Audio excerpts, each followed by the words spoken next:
All right, I will begin with a word of prayer. So, Heavenly Father, we thank you for this day again, Lord. I thank you for these students, and I just pray you bless this class, help us to gain understanding from this work we do, and I just pray they'd be beneficial for the students, Lord. You know I pray. Amen.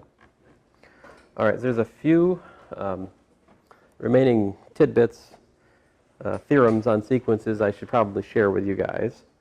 But before I get into that, I should ask if you have any homework questions. I know at least one of you does. What was your question, Joshua?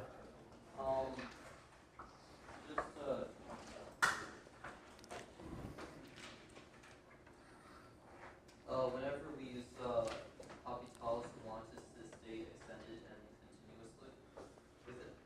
If it's for a sequence, yeah. If it's for a function, like if it's a chapter 8 problem, it's already understood that we're working with a continuous function, so it's fine.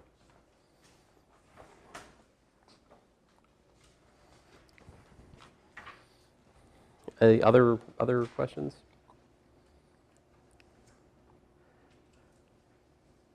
So I tried to show you guys the basic, basic sequence idea that we calculate from our knowledge of functions. So sometimes we can just kind of eyeball it and see what it goes to. We can use L'Hopital's rule. So here's a couple of deeper ideas. There's a squeeze theorem for sequences. Do you guys know squeeze theorem?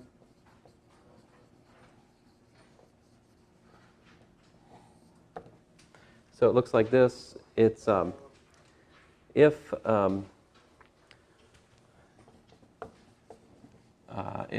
A sub n goes to L and let's say C sub n goes to L as n goes to infinity, all right? And if A sub n is less than or equal to B sub n is less than or equal to C sub n for n sufficiently large. So when I say for n sufficiently large, if you want me to be like more technical about that, what I'm saying is there exists some m in the natural numbers such that star holds for n greater than or equal to m.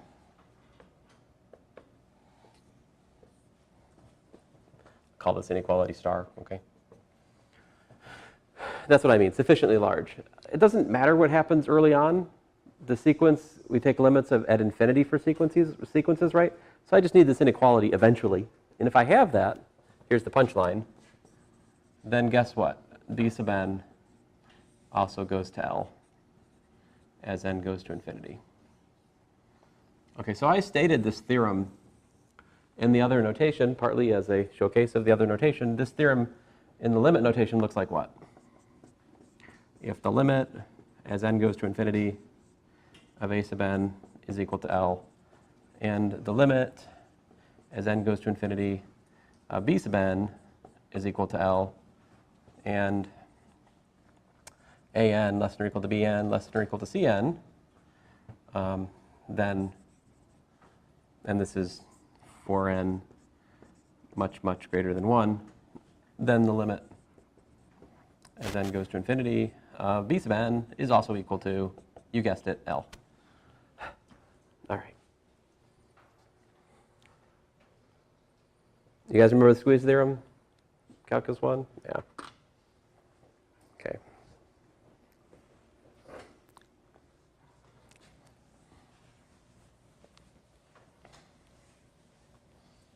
I will give you a token example.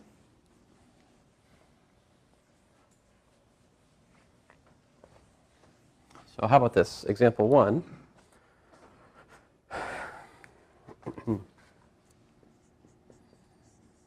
We could look at B sub n equal to minus 1 to the n. Yeah? Divided by n. What have I done? What have I done? Oh, yeah. Yeah, this is, I mean, it's true. but not especially interesting. Like, if this is L, it's L. Yay. No, this is supposed to be a C. Thank you. Yeah. Thank you. The point is, if we know two limits exist, we get the existence of a third middle limit, right? That's the squeeze theorem. So here's one. Bn is minus 1 to the n divided by n.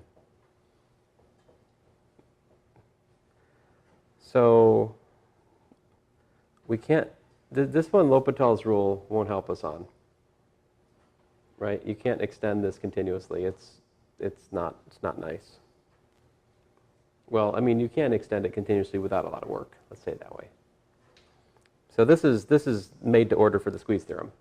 Yep. Is there any conditional where n does not equal 0? Or is it just undefined there? By custom, if we just write this down, we're starting at 1.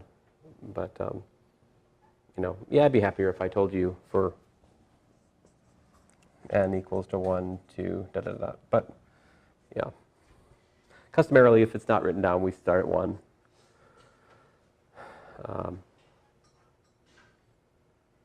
Or I suppose, I mean, the usual custom is when you write a function, a formula for a function, and you don't state its domain, it's understood that the domain should be like the greediest thing possible, right? The largest set of real numbers for which the formula makes sense. Perhaps we should adopt the same custom for sequences, If I had minus 1 to the n over n minus 1, maybe I should interpret that as a sequence which starts at 2. I don't know. Anyway, here we go. So how about this? This is minus 1 over n is less than or equal to minus 1 to the n, right? Is less than or equal to 1 over n. Do you guys agree? So look at it. Minus 1 to the n is either plus or minus 1, right? So it's either equal to the left or it's equal to the right. So we have this set of inequalities. And of course, but plus or minus 1 over n goes to 0 as n goes to infinity. Thus, minus 1 to the n over n goes to 0 by squeeze theorem.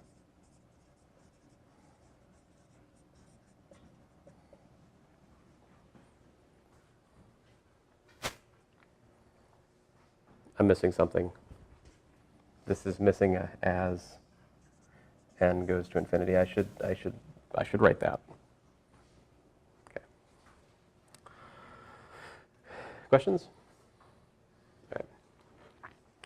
The next tool that we're given in section 9.1 is the absolute value theorem. This one's sometimes useful. It states the following: if the absolute value of a sub n goes to 0 as n goes to infinity, then a sub n goes to 0 as n goes to infinity. This is one of those theorems we can prove, okay? Check out, here's the proof. And the proof is fun. So absolute value of a sub n is bounded how?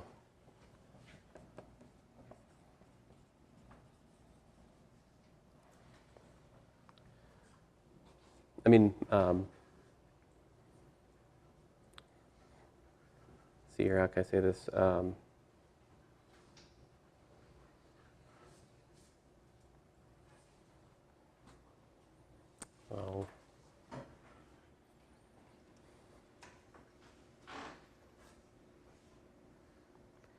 Oh, it's not as simple as I'd hoped. Eh.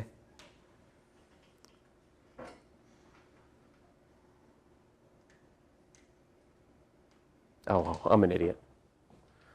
It's not a sub n I need to bound. What do we? I'm trying to. I'm stupid. Duh. Okay, so we're trying to show a sub n goes to 0. Given, we're going to assume that this sequence goes to 0, right? Right. Then clearly minus that sequence also goes to 0, right? by limit laws that I haven't proved, but you believe, right? We can pull minus out of the limit. Then notice, here's the thing, I was hung up on which one I should have put in the middle. But this is true. Think about it. See, absolute value is positive, right? So if a sub n is, if a sub n is negative, then this is an equality, and that's actually a strict inequality. On the other hand, if a sub n is positive, then the right is actually an equality, and the left is a strict inequality, depending on whether it's positive. But anyway, that's true. And then, thus, a sub n goes to 0 as n goes to infinity y. Squeeze theorem, right?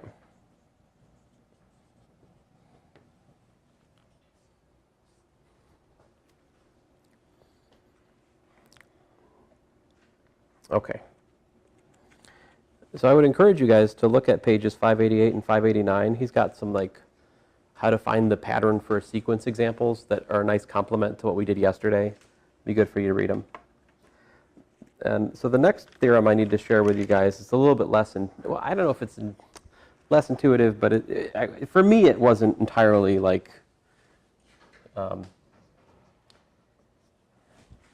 if you're more interested in formulas and less interested in theorems, you got to pay closer attention here, because you kind of got a natural resistance to what I'm about to tell you. That's what I'm trying to say. So we're going to define a monotonic sequence. All right, a sequence A-N is monotonic. What does that mean? When its terms are non-decreasing or when its terms are non-increasing. I cannot stand this terminology. I refuse. No. A sequence is monotonic if it has terms which are increasing or decreasing, all of them, all right? So in other words, either you have a sub n plus 1 is less than or equal to a sub n, or 2, you have a sub n plus 1 is greater than or equal to a sub n for all n.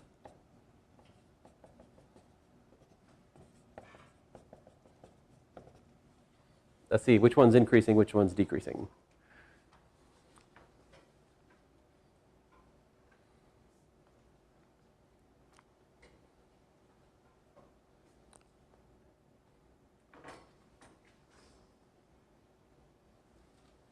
One is which one? One is decreasing, right.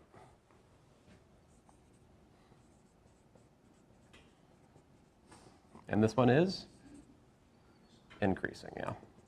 So here's the thing, your book, and it offends me that they do this, because it is not standard mathematical terminology.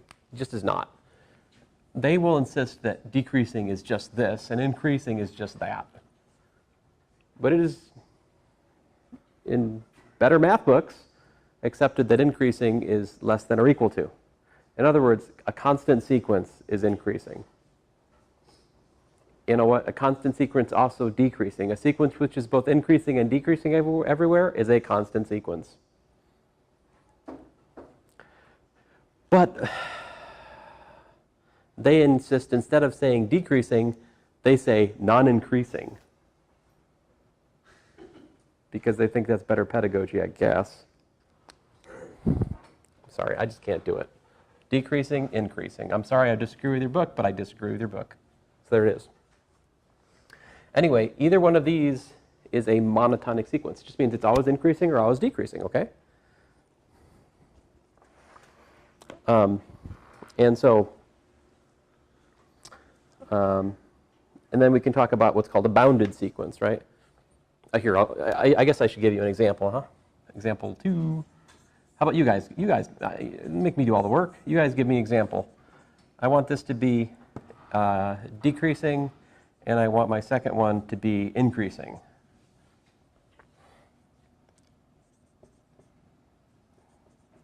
Give me a decreasing sequence. Give me an increasing sequence.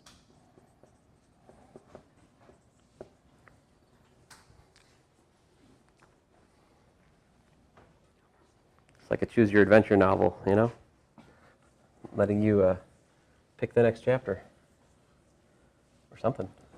You guys ever read one of those? I thought they were fun to read.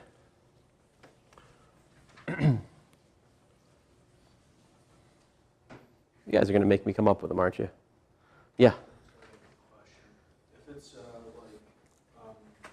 rational in nature, I guess, like let's say like you have like 1 over n as n goes to infinity as a written as a sequence. 1 over n. Which one would it be? Increasing or decreasing? Be monotonically decreasing. I think we have a winner, right? Yeah, very good. I had a question about that. Okay. How about this? N. There we go. Yeah. Like, I guess my question is like, never mind. Oh. So how would we prove it's decreasing? Yeah. Like, because it is like the denominator increases in size, the number itself. Yeah. Is it decreased on the bottom of the whole thing? It's fine. Right. 1 over n plus 1 is less than or equal to 1 over n, right? I mean, in fact, that can be made a strict, that is in fact a strict inequality, right? And this one is very silly. So that is the same as saying an plus 1 is less than or equal to an, which is tantamount to saying that it's decreasing, right? And then this one, well, it's just kind of silly. Here, let me make it more interesting. Let's make that an n squared, you know? So here we have, what's n plus 1? An plus 1 equals to n plus 1 squared, right? Which would be what? That's n squared plus 2n plus 1, right? Which is, by the way, a sub n plus 2n plus 1, right? Here n is a positive, it's a count number, right? It's a whole number, natural number. We're trying to show it's increasing, right? So we'd like to show that this is greater than or equal to an, but you see this is clearly greater than or equal to an, right? Because I just dropped 2n plus 1. So there you have it. These are both pretty easy to do just with direct inequalities, but it's not hard to find things that direct inequalities, not so much fun. Example 4, how about this one? A sub n equal to inverse tangent of n.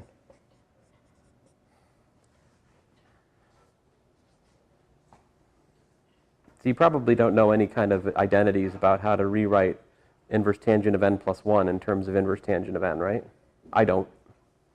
So to handle an example like this, I go, aha, well, I extend n continuously, okay? And then I can calculate ddn of inverse tangent of n. What do I get? 1 over 1 plus n squared, right? And what is that for well, actually for any n, any integer, certainly for whole numbers, that's greater than 0, right? Which tells me that inverse tangent of n is increasing, right? Which tells me then, of course, that a sub n is increasing.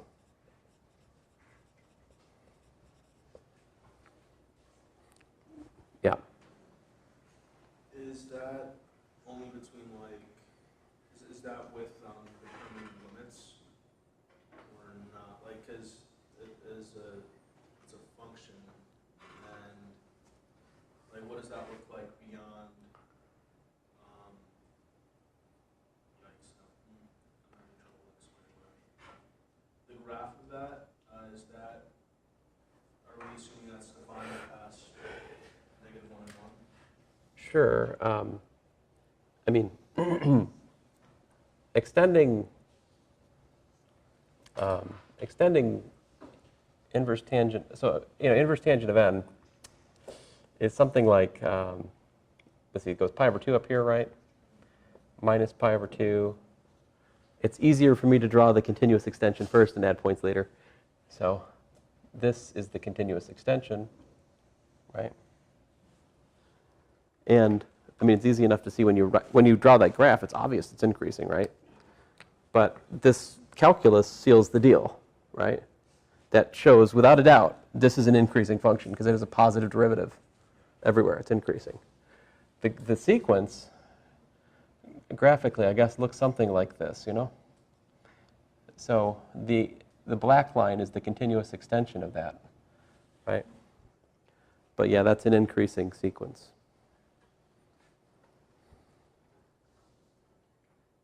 I shouldn't do calculus to the sequence itself, right? I should extend n continuously, so because I can differentiate continuous extensions of sequences, even though I shouldn't technically differentiate sequences.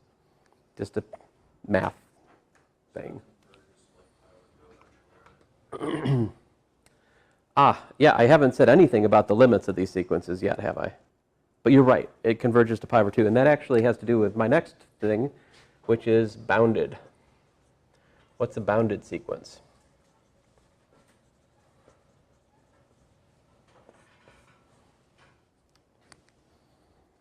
What do we mean by saying a sequence is bounded? So he says, he defines bounded above, bounded below, and just bounded. So what would bounded above mean? A sub n bounded above means there exists a big M in the reals such that, A sub m is, m, listen to me, A sub n is less than or equal to m for all n. All right?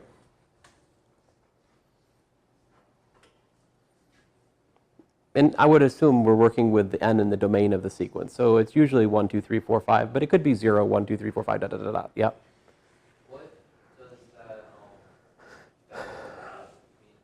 mean? Very good. So this means there exists.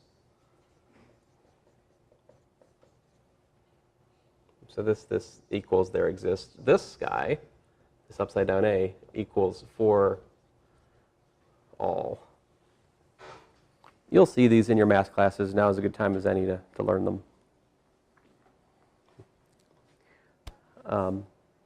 So again, we read this.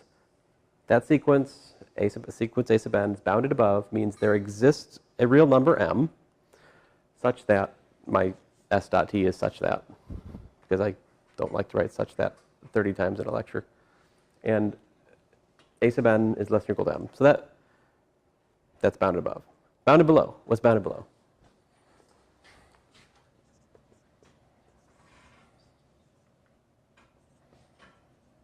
Bounded below means there exists, let's say, n in the reals such that n is less than or equal to A sub n for all n. For all terms in the sequence. So what do we mean what do we mean by a sequence is bounded?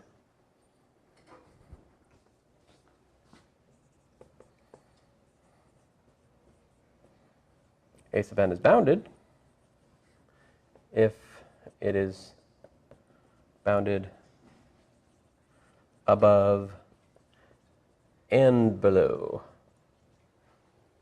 Now, technically that means that you can find an n and you can find an m like that. Yeah. They can be different, right? Yes. Certainly. So, example 5.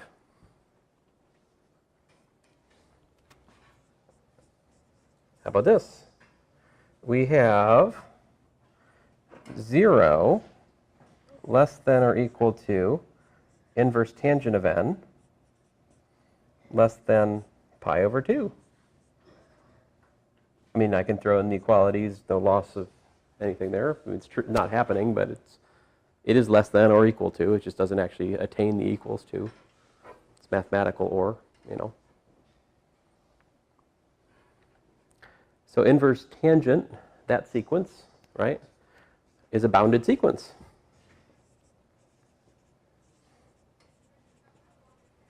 In fact, this is bounded and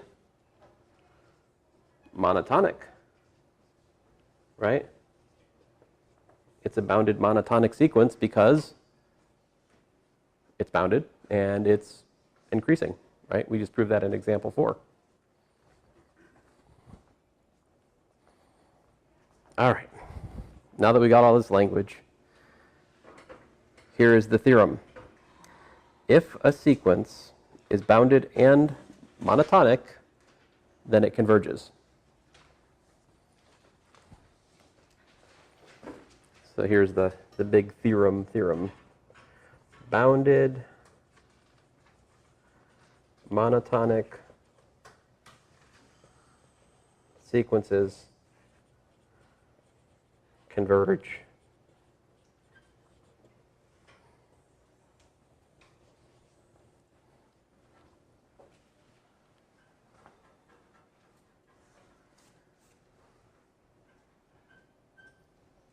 What?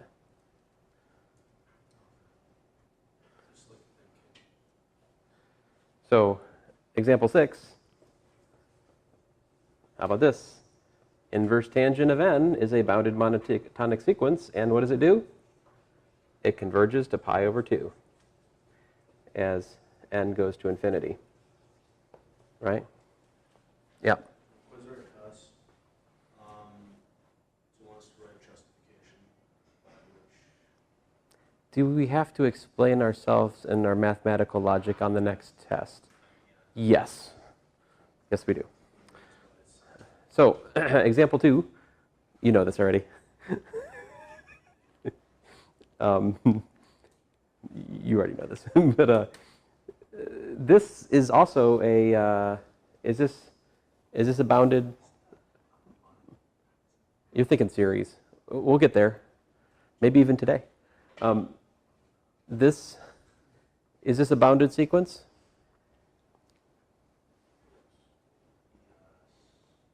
I mean, if you draw a graph of it, which is kind of hard to do, but it's 1, then it's a half, right? Then it's a third, then it's a fourth, and you see what's happening, right?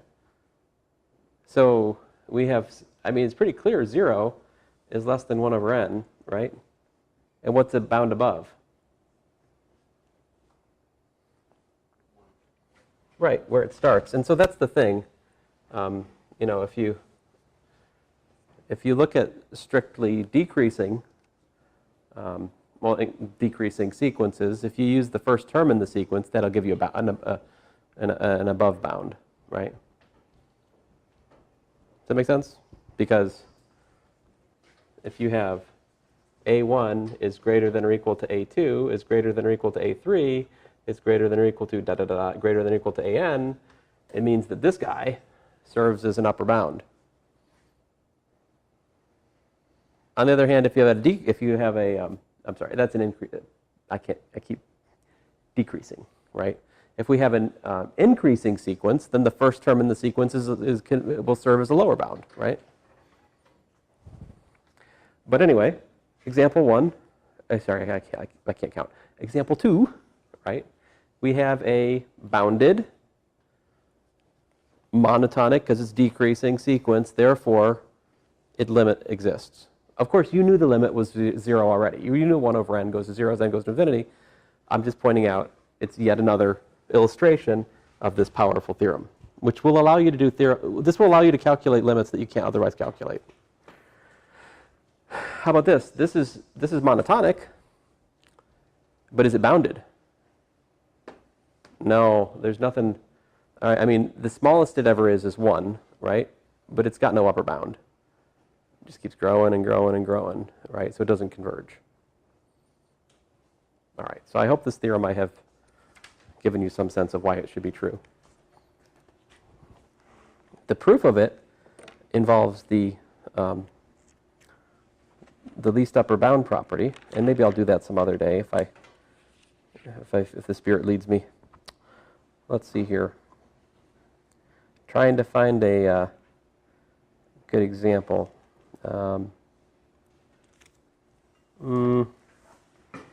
The ones that are most impressive to me in terms of the bounded monotonic sequence theorem is when we can find a sequence that's like recursively defined, but you don't have a formula for it, then you can show that it's increasing or decreasing using the recursive relation. And then if you can somehow bound it, to me, that's the most powerful kind of example for this bounded monotonic sequence theorem. I'm scanning your homework to see if I can't find one.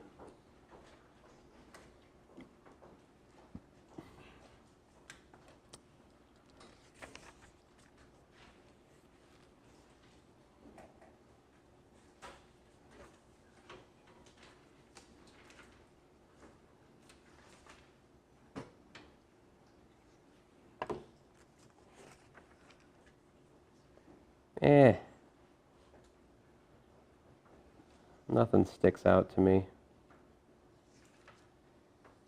All right. I will hopefully find the missing section in this book, which I cut out. See, because I kind of got tired of carrying the whole book with me, so then I just started like doing this. But then the trouble is that I didn't put back in the chapter we need. So there was that. That's kind of why you shouldn't cut sections out of books. So I hope I've, taught a valuable lesson there.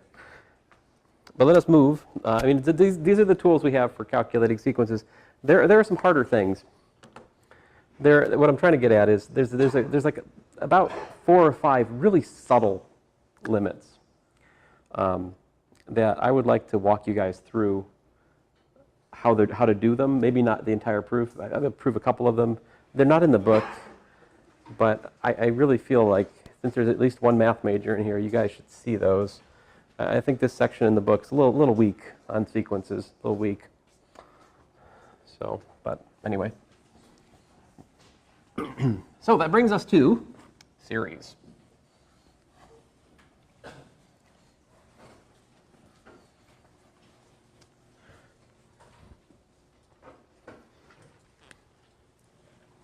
So here we are, section 9.2, infinite series. All right. So what is a series? Let's see here. Informally, he writes the following. A series is something like this. Sum I equals 1 to infinity of a sub I, which is a1 plus a2 plus a3 plus ... Right? Now that is not a definition. All right?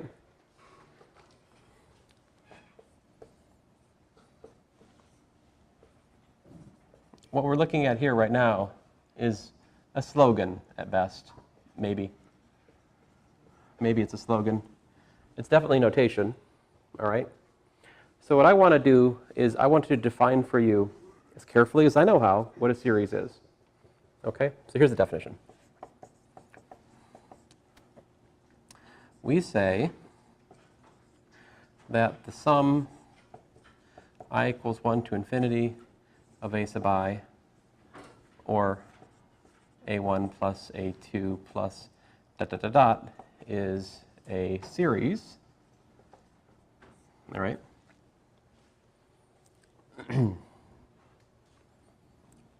Here, I'm assuming that a1, a2, and so forth and so on, these are real numbers, okay? Parenthetical comment. The nth partial sum, which I'll denote S sub n, is defined to be the sum I equals 1 to n of a sub I. So this is equal to a1 plus a2 plus ... plus a sub n.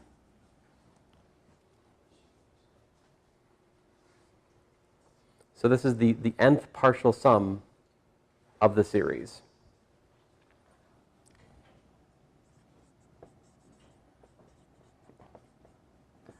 I mean, nth partial sum of what? It's the nth partial sum of the series. Okay? If S sub n, well, let's see it this way. If the limit as n goes to infinity of S sub n exists, then we say the series,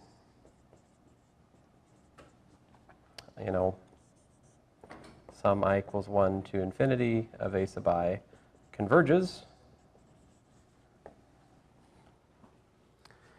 And, right,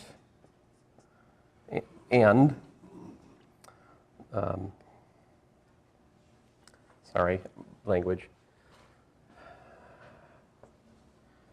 Or moreover, the sum I equals 1 to infinity of a sub I is equal to the limit as n goes to infinity of the sum I equals 1 to n of a sub I.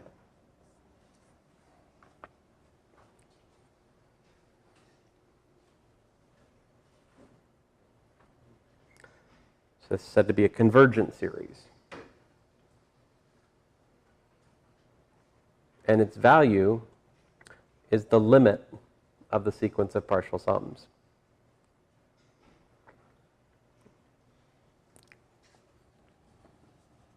Otherwise, the limit as n goes to infinity of S sub n does not exist, and we say that the sum I equals 1 to infinity of a sub I diverges. The most important thing I wrote in this paragraph, right? The thing which says the most, all right? The thing which really captures the essence of what we mean by a series is this right here, right? If I ask students to define a series on a test, what I'm looking for is this equation. If that equation is there, it means to me that they understand the definition. If that's not there, unless they have somehow expressed it in precise words, I will take points off. Because this really is the definition of series. It says it's the limit of the sequence of partial sums.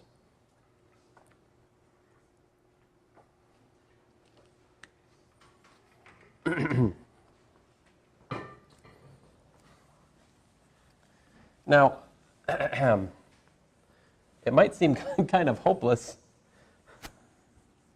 to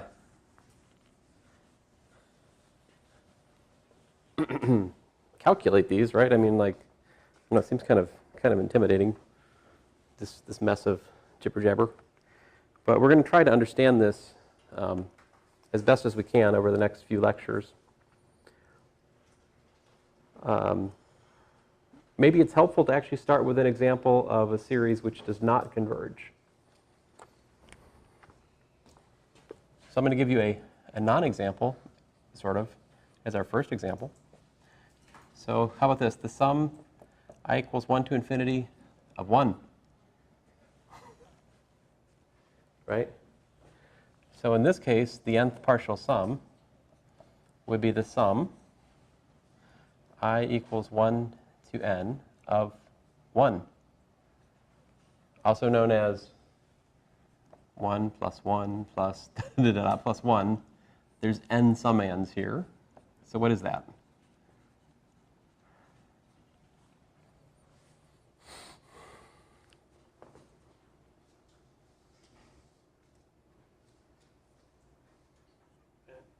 N, yes, thank you. Don't leave me out to dry here. So as you can see, Sn is equal to n, which of course goes to infinity as n goes to infinity because it's n, right? Thus, the series diverges.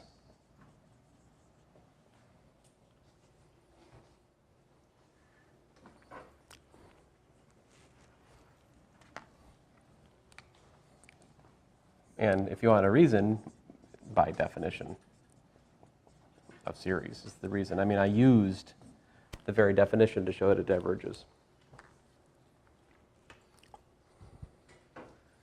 I wouldn't take points off probably if you didn't say by definition of series here, because if you make this argument to me, it's clear to me, you know what the definition is and you're using it. Example 2.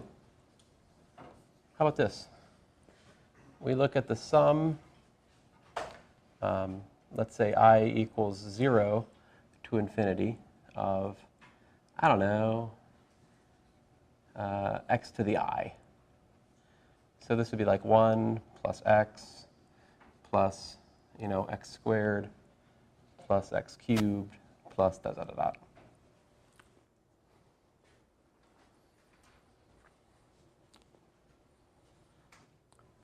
So what's the nth partial sum this time?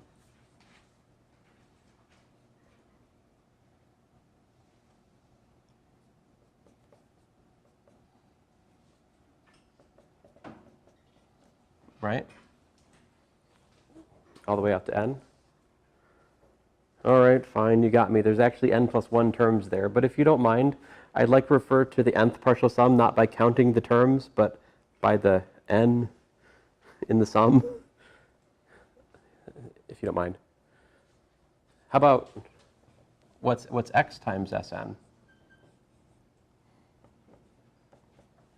What happens when you multiply that by x?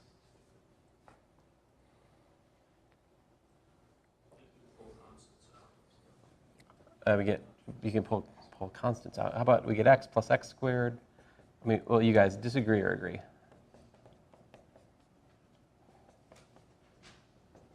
Here, I'll put another term in here just to be clear. Everyone agree? And so let's subtract these. What happens?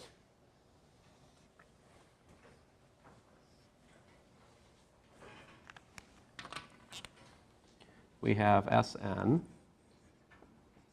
minus x times Sn, right, equals to what?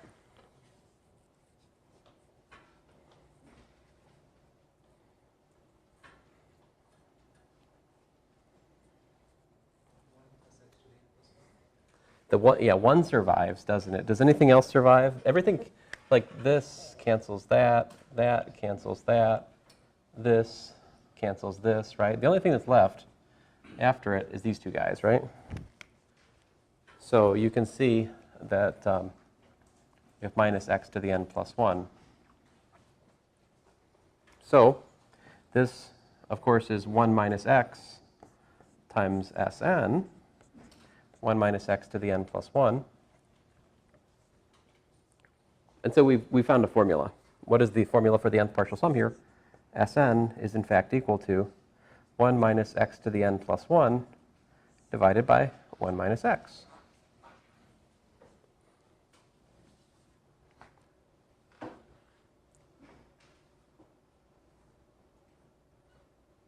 This is really nice and special that we were able to actually calculate the formula here. I'll make this point again and again, but it is precious and rare that you can actually find a formula for Sn directly like this. This is a magical, wonderful, special example. What's the limit as n goes to infinity of Sn?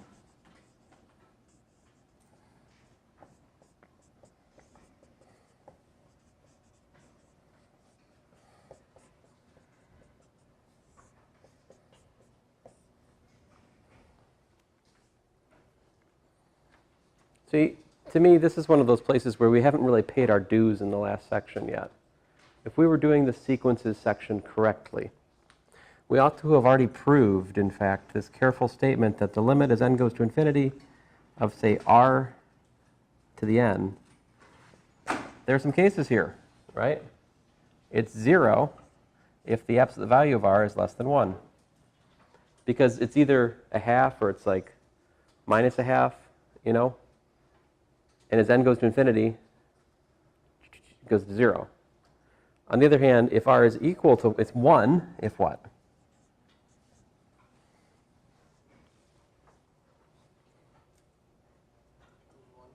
Right.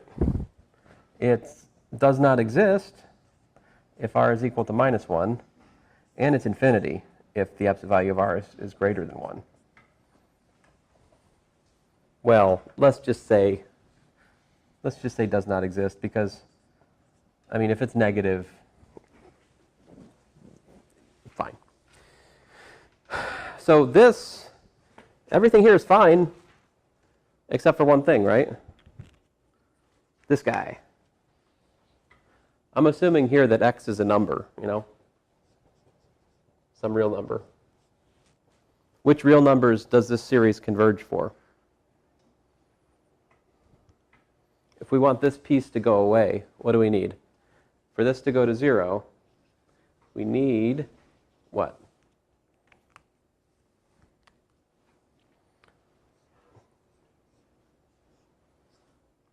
Absolute value of x less than 1. Does that make sense?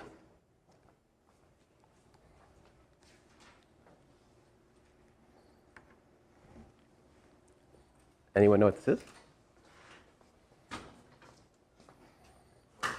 What's that? What did we just? What is this example? It has a name.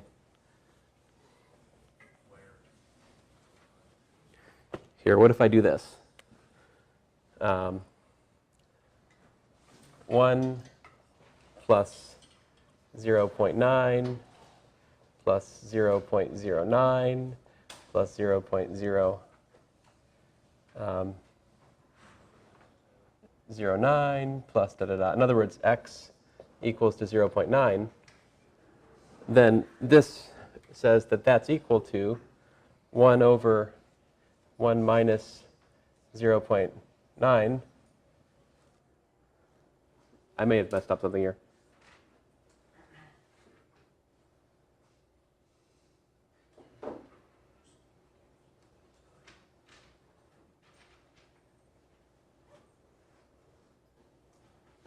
Oh.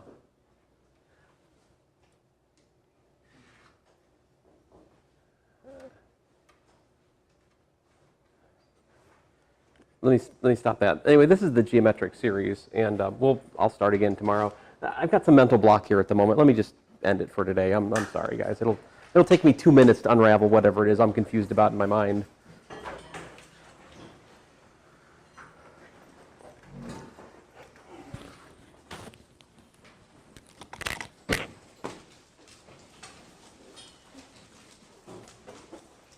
I had some questions. Yeah,